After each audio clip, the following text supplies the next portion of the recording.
Hey, this is Tyler Wiss coming to you from ICE 2016. That's the International Congress of Entomology.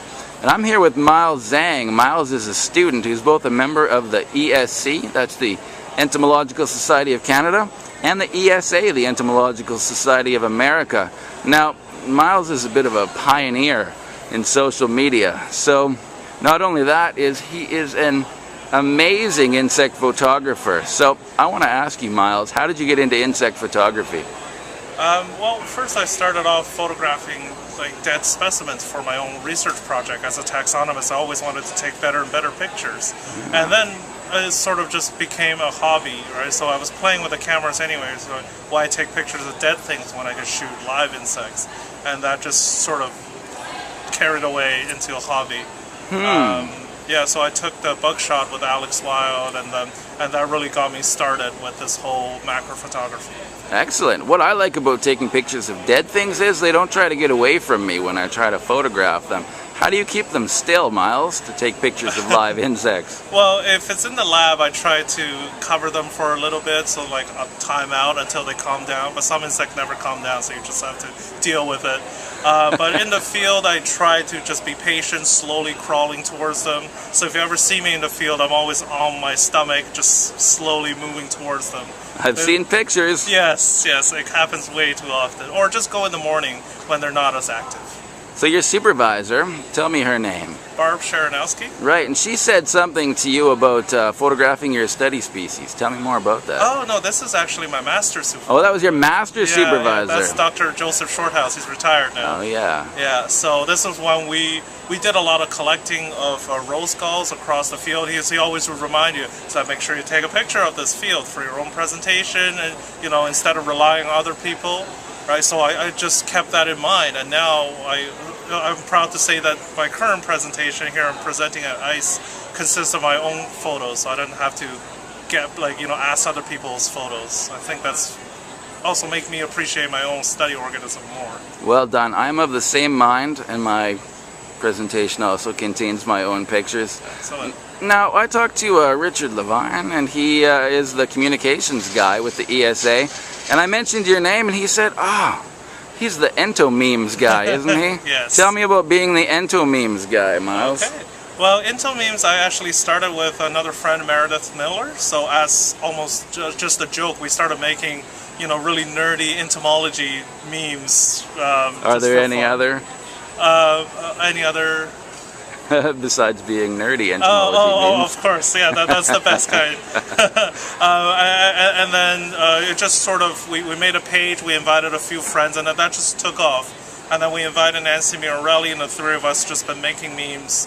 And it's been, I think, about 3 years now, and we have like 6,000 followers. It's all natural. We just do 6,000. Yeah. So who knew? So many people like our nerdy entomology memes, more than just entomologists. So. Yep. Let's back up for a second. I want you to tell me what a meme actually is. Okay. Well, the meme, the word came from Richard Dawkins' memetics, right? So it means like some sort of, what he meant, like culture means like a phenomenon that can be passed on organically. At least that's what I think. I don't remember the exact definition, but what we do is more so called the image macro. So you have a picture of a easily recognized icon or viral image, and then you have like words on top and bottom, and that's what we call a meme technically. Okay, I like it. So I understand you're also a Poke Master. And the nerdy thing just keeps going. So the nerdy thing keeps going, but what's really cool is that the 2016 ICE has a hashtag PokeSnap. Yes. It is ICE PokeSnap, I think, with the hashtag symbol in front. Something like that, yeah. So have you posted any yet? No, not yet. Today I've been so busy running around that I haven't had a chance, but I will definitely get to it. I play Pokemon Go way too much as is, so I'm actually trying to keep it to a minimum while I'm at the ICE. So can you tell me what that means with Pokemon Go and actually taking pictures and posting them onto Twitter? Yeah, so they have this augmented reality, so you can actually have this image of a virtual creature superimposed on a real environment. So you can create a lot of creative photos with that, especially I think the ice ones, like Morgan and I started this thing about the ice Pokemon. You started it? Yeah, we just started talking to the right guy. So trying to find Pokemon is interesting places, but not during talks, as that's just disrespectful. Oh, I don't remember reading that. Okay. Okay. Well, that's what you're supposed to do. We can't stop people. I'll stop then. Just joking. There haven't been any presentations. Yeah, so we're just trying to, try to find Pokemon. If this helps get the word of ice and entomology out there. We were originally trying to limit it to bug Pokemon, but I don't know if that's gonna go. We'll see. Okay, well that's very interesting. And so, is there a prize involved in this contest? I think $25 Yes. gift certificate or something, or a credit. Yeah, not a big one, but it's the award of being a Pokemon master. Yeah, do you think there's going to be an ESA plaque in it too? I don't know. I hope so. Maybe, Yeah. maybe. So tell me a bit about yourself and your research, Miles. Okay, well, I'm a PhD student, a fourth-year PhD student now at the University of Central Florida.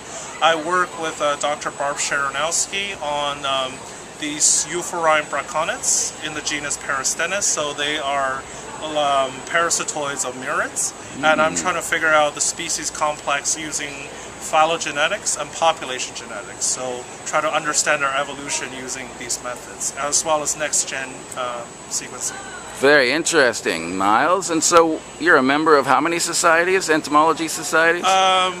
Entomological Society of Ontario, Entomological Society of Manitoba, Canada, America, and the International Society of Hymenopterists. So That is excellent. And tell me about your memberships. How do you feel that they help you as a PhD student? Well, I wouldn't have started or found my supervisor. I met both my master's and PhD supervisors at conferences.